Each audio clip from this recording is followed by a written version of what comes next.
morning, I'm Class Sean Bartlett. I'm a school instructor here at the CSA school, and you are watching Cooking with a Coastie.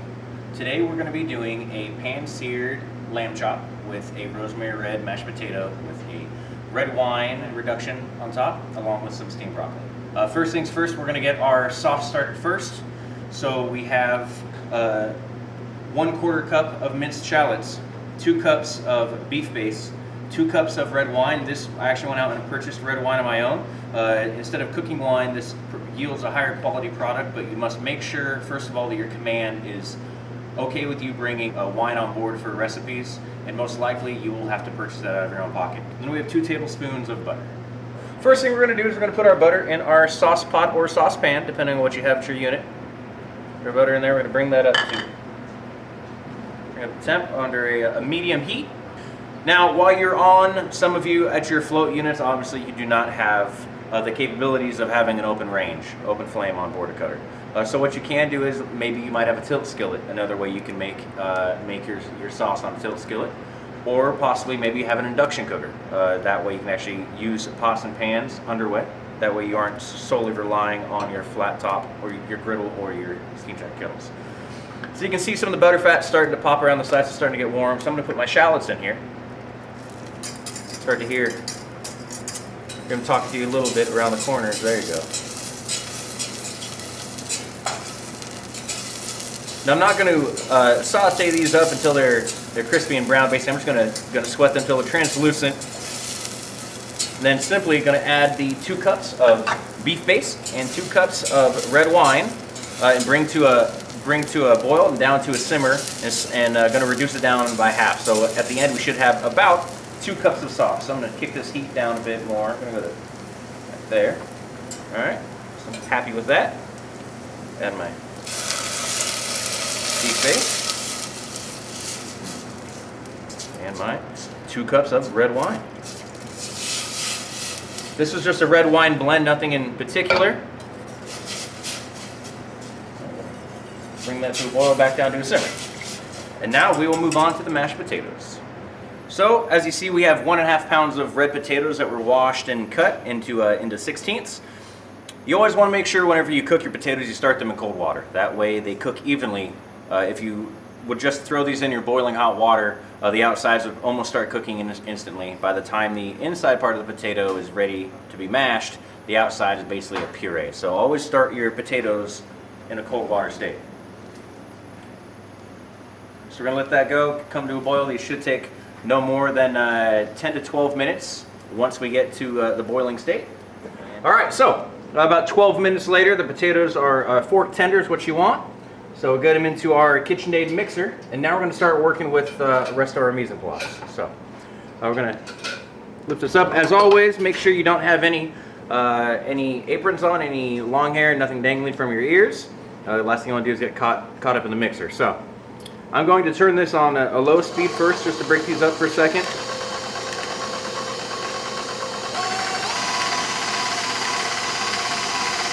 All right.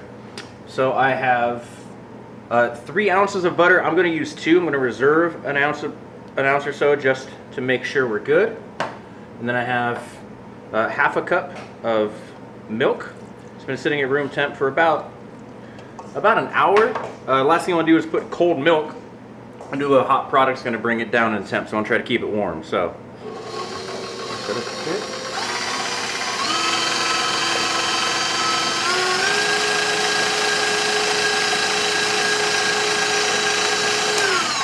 About halfway through, drop it down, scrape the side of your bowl. Now, as we know, red potatoes are a waxy potato. So you can also use a regular starchy potato, a russet or a Yukon Gold. Just I happen to prefer to use red potatoes for this recipe. Bring it back up.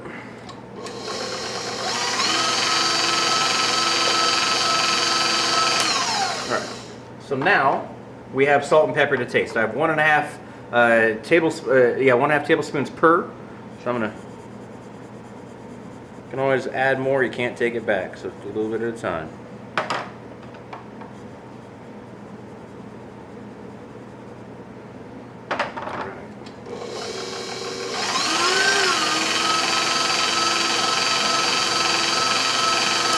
have not put the horseradish in yet. I want to see what my potatoes are looking like without it. As always, taste your product.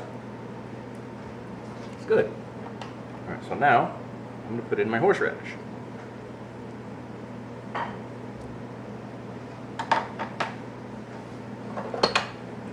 That was 1 teaspoon of horseradish.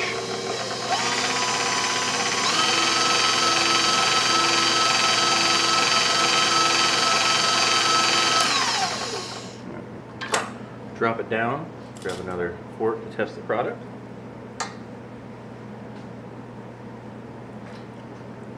Has a little hint of the horseradish, but it's not overpowering.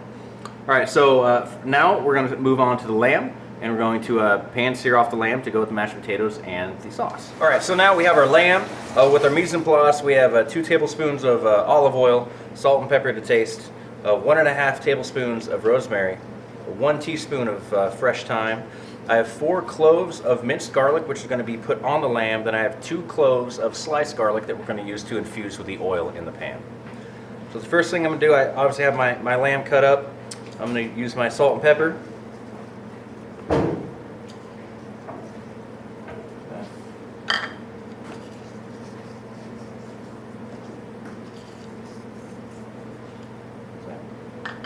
Now, fresh rosemary.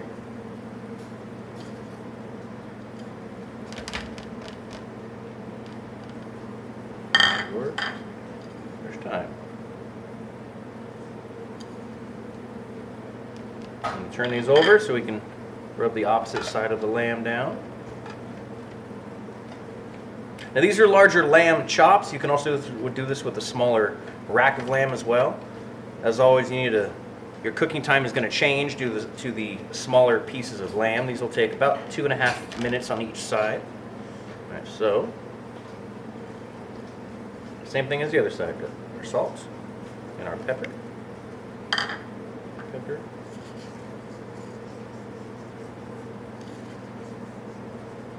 Salt.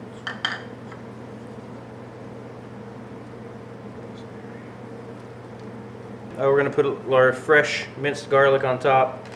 Definitely want to make sure a little bit of force, make sure it actually sticks to your lamb. That way it doesn't just fall off once you turn the lamb over and put it in the pan. Right, again, I'm going to flip this over one more time.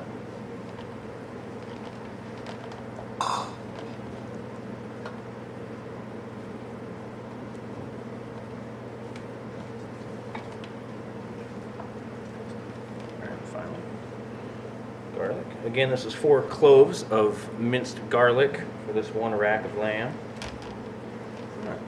Now at this point, we're ready to get it in the pan. All right, so here we are with our pan. First thing we'll do is put our olive oil in the pan. Start bringing that up the temp. Use a medium heat. So now we have 2 cloves of sliced garlic. What we're basically going to do is we're going to put this in the pan to help infuse the oil with flavors of garlic. After you start smelling the fragrant smell of the garlic, you start seeing it brown, we're going to pull it out with a serving spoon. And at that point, we'll be ready to put the lamb in, start searing it off on each side. Again, this should take about 2.5 to 3 minutes per side. Another way you can tell when the oils or the oil or butter is starting to get warm is it becomes very viscous. It starts to move very freely, a lot like water. So.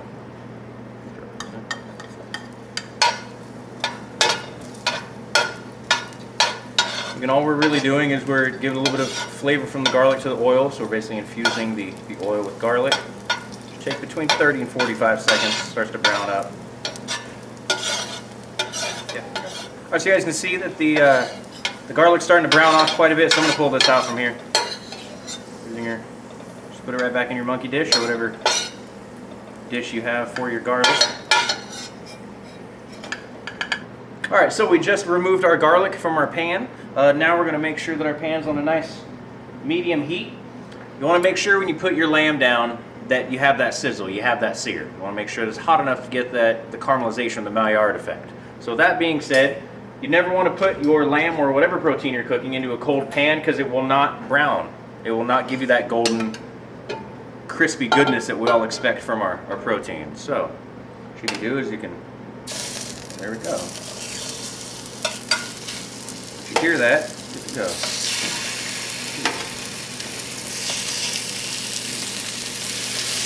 Let this go for about 2.5 to 3 minutes. All right, so it's been about 2.5 to 3 minutes. I'm gonna turn this over so you have a nice, beautiful browning effect on your lamb. Your garlic is not burnt. It is brown, but it definitely is not charred or blackened. Another thing you need to be aware of when you're putting fresh garlic on one of your entrees. All right, we're just gonna let it sit and come back in about 2.5 minutes. We'll check it on then. All right, so we've had a total cooking time of about 6 minutes. I temped one of the lamb chops. They were at 135 degrees. So I'm gonna pull them off right now. We're gonna let them rest for the next 5 to 8 minutes. That way they retain their juices whenever you actually cut into it. I've turned the heat off of the flame to just make sure that all of your heat's taken off of your pan while you're cooking. I'm going to let this rest for a couple of minutes, and while this is resting, we will get our broccoli cooking, which takes about 3 minutes, and then we'll be ready to plate up and serve. All right, so here we have our boiling water and our 8 ounces of broccoli.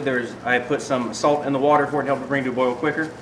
You want to make sure whenever you cook broccoli, you soak it for at least 30 minutes in salted water to make sure any dirt, contaminants, or possible worms that might be living in the broccoli. So, to be on the safe side, I always use my spider to drop my broccoli in. That way you don't splash any boiling hot water on yourself or a shipmate. From this point, it's going to be 2.5 to 3 minutes. You want to make sure you leave your pot uncovered. Do not cover your pot while you are cooking your broccoli. And we'll come back in 3 minutes and we'll check it then. All right, so it's been 2.5 minutes. The broccoli is nice, vibrant green, which is what we're looking for. So I'm going to put this in right here. Make sure you get as much of that residual water off the broccoli as possible. That way it won't let any excess water go on to the rest of your products with your meal. All right, so you guys will see that our sauce is reduced quite a bit, and because of the shallots, I'm going to choose to strain those out. So I'm using a chinois. It'll be our final sauce to go on top of the lamb and potatoes. All right, so now finally we have all of our products that come together. We have our red potatoes here. We have our lamb, our sauce, and our broccoli. So the first thing we're going to do is we're going to have the potatoes be the base.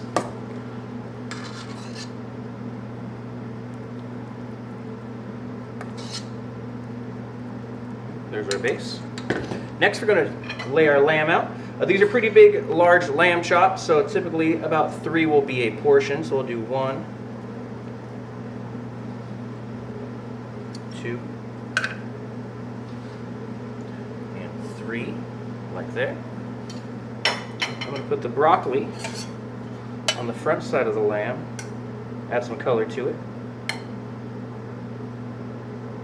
And finally, our sauce. Red wine reduction, right over the lamb, on the potatoes. There you have pan-seared lamb chop with rosemary, horseradish, mashed potatoes, broccoli, and a red wine reduction.